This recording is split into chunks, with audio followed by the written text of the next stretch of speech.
Assalamualaikum warahmatullahi wabarakatuh. Perkenalkan, saya Audita Aulia Sainal dari kelas H dengan NIM 2203055502139. Saya dari Prodi Gizi, Fakultas Ilmu Keluargaan dan Kesehatan, Universitas Negeri Makassar. Di sini saya akan memenuhi tugas dari mata kuliah Isu Mutakhir Gizi diampu oleh Ibu Irma SKM MKes. Apa itu gizi buruk? Gizi buruk merupakan salah satu penyebab tidak langsung kematian pada balita karena kurangnya asupan makanan yang dikonsumsi dan atau adanya penyakit penyerta. Data riset kesehatan dasar tahun 2018 menunjukkan bahwa terdapat 10,2% balita gizi kurang atau yang bisa disebut dengan wasting dan 3,5% diantaranya gizi buruk atau severe wasting. Kondisi ini menunjukkan masalah gizi buruk dan gizi kurang di Indonesia menurut kriteria WHO masih menjadi masalah kesehatan masyarakat dengan kategori tinggi. Selanjutnya, 4 fase pada perawatan dan pengobatan gizi buruk pada balita, yaitu ada 1. Fase stabilisasi, 2. Fase transisi, 3. Fase rehabilitasi, 4. Fase tindak lanjut. 1. Fase stabilisasi. Fase stabilisasi ini merupakan fase awal perawatan yang umumnya berlangsung 1-2 hari, tetapi dapat berlanjut sampai 1 minggu sesuai dengan kondisi klinis anak. Pemantauan pada fase stabilisasi dilakukan dengan mencatat tanda-tanda vital seperti denyut nadi, frekuensi pernafasan, suhu badan, tanda-tanda bahaya, derajat edema, asupan formula, frekuensi defekasi, konsistensi feses, volume urin, dan berat badan. Yang kedua, fase transisi. Fase transisi adalah masa peralihan dari fase stabilisasi ke fase rehabilitasi dengan tujuan memberi kesempatan tubuh untuk beradaptasi terhadap pemberian energi dan protein yang semakin meningkat. Pemantauan pada fase transisi ini sama seperti dengan pada fase stabilisasi. Yang ketiga, fase rehabilitasi. Fase ini dapat diberikan di layanan rawat jalan maupun di rawat inap. Fase ini adalah fase pemberian makanan untuk tumbuh kejar. Pemberian energi sebesar 150-220 kilokalori per hari dalam bentuk F100 RUTF bertahap ditambah makanan yang sesuai berat badan. Umumnya berlangsung selama 2-4 minggu. Kemajuan terapi dinilai dari kenaikan berat badan setelah fase transisi dan mendapat F100 atau RUTF. Selanjutnya yang keempat, fase tindak lanjut. Pada fase ini merupakan lanjutan pemberian makanan untuk tumbuh kejar dengan pemberian makanan keluarga dan pemberian makanan tambahan pemulihan atau PMTP. 10 langkah tata laksana gizi buruk pada balita di layanan rawat jalan, yaitu ada langkah 1. Langkah 1 adalah mencegah dan mengatasi hipoglikemia. Semua balita gizi buruk berisiko mengalami hipoglikemia, di mana kadar gula darah kurang dari 3 mmol per liter atau kurang dari 54 mg per desiliter. Jika fasilitas setempat tidak memungkinkan untuk memeriksa kadar gula darah, maka semua anak gizi buruk dianggap menderita hipoglikemia dan segera ditangani dengan memberikan 50 ml larutan glukosa 10% atau 1 sendok teh munjung gula pasir dalam 50 ml air secara oral. Langkah 2, mencegah dan mengatasi hipotermia.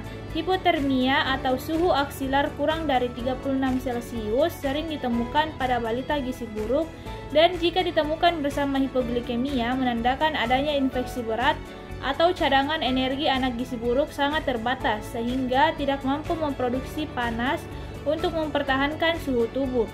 Cara mencegah dan mengatasi hipotermia dengan menghangatkan tubuh balita dengan menutup seluruh tubuh, termasuk kepala, dengan pakaian dan selimut. Langkah 3, mencegah dan mengatasi dehidrasi. Diagnosis dan derajat dehidrasi pada balita gizi buruk sulit ditegakkan secara akurat dengan tanda atau gejala klinis saja. Semua balita gizi buruk dengan diare atau penurunan jumlah urin dianggap mengalami dehidrasi. Pada dehidrasi ringan atau sedang, tetap upayakan memberikan terapi rehidrasi oral. Apabila tidak mungkin secara oral, cairan diberikan melalui pipa nasogastrik sampai anak bisa minum. Gunakan larutan Oralit standar yang telah dimodifikasi dengan mengurangi natrium dan menambah kalium, yang lebih dikenal dengan Rehydration Solution for Malnutrition atau Resomal. Cara mencegah mengatasi dehidrasi: beri Resomal yang terbuat dari Oralit yang diencerkan, gula pasir, larutan elektrolit atau mineral mix, dan air. Oralit. Pemberian Oralit pada anak gizi buruk harus diencerkan 2 kali agar kadar natrium menjadi lebih rendah untuk menghindari terjadi retensi air atau edema dan gagal jantung. Gula diberikan menambah energi dan mencegah hipoglikemia.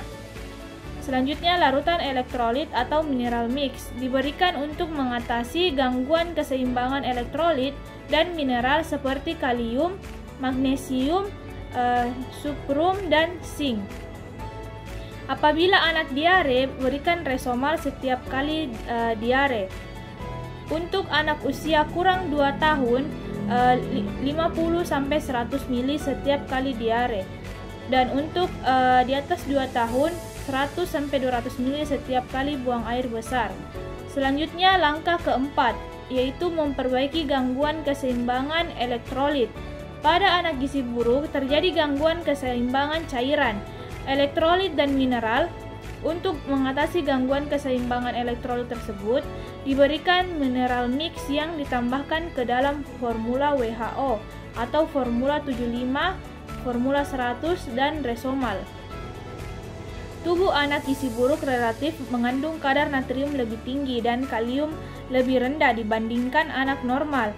Karena itu, pemberian cairan tidak boleh yang mengandung kadar natrium tinggi dan anak harus mendapatkan tambahan kalium.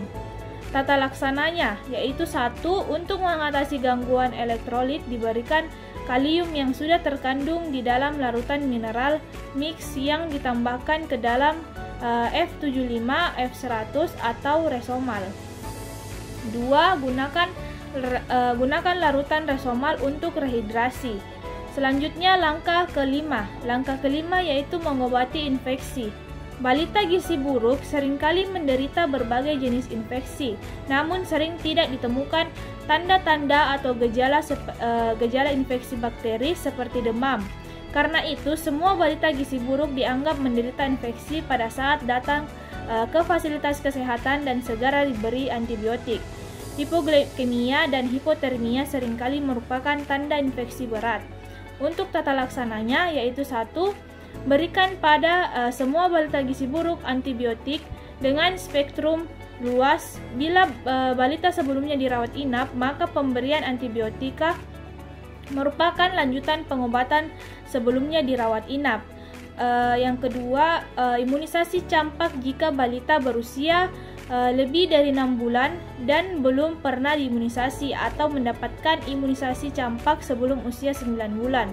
Imunisasi ditunda bila balita dalam keadaan syok.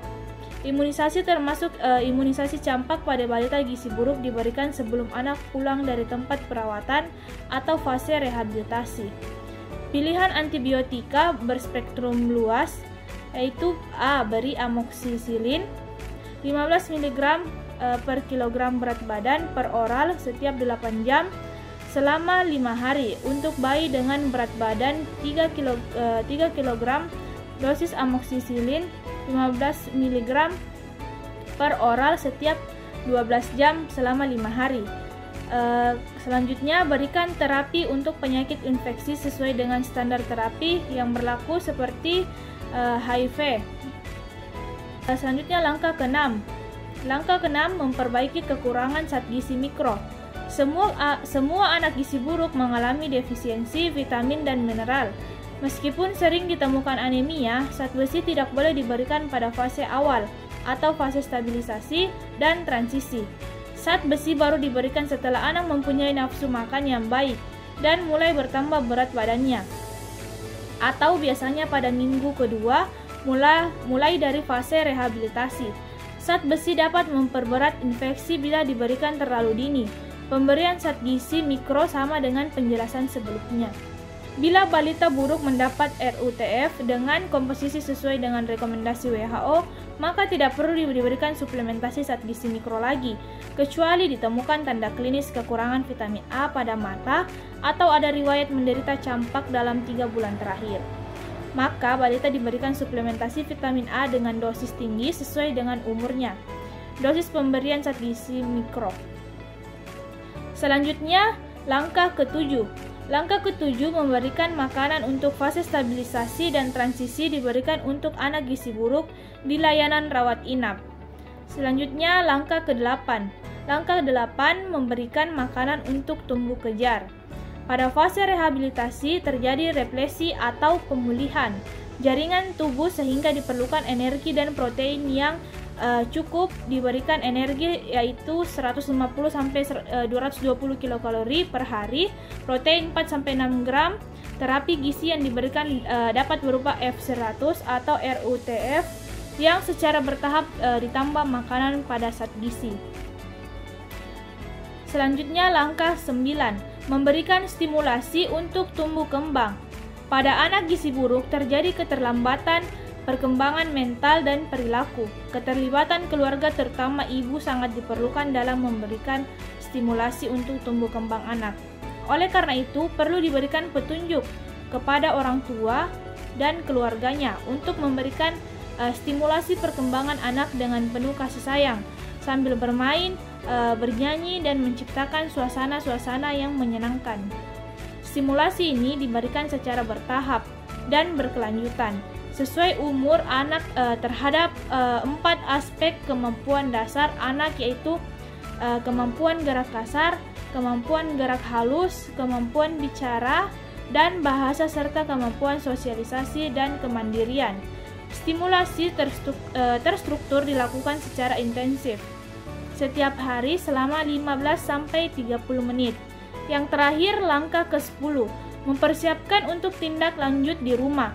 Persiapan untuk tindak lanjut di rumah dapat dilakukan sejak anak dirawat inap, misalnya melibatkan ibu dalam kegiatan merawat anaknya. Kriteria sembuh dari gizi buruk apabila berat badan menurut tinggi badan atau berat badan menurut panjang badan besar dari -2 sampai standar deviasi, dan atau lila besar sama dengan 12,5 cm dan tidak ada pitting edema bilateral.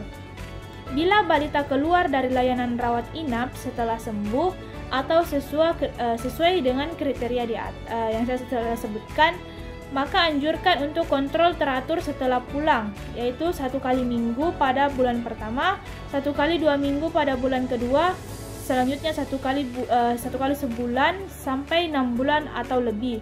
Selain itu, dianjurkan juga untuk melengkapi imunisasi dasar ataupun ulangan sesuai program PPI, program pengembangan imunisasi.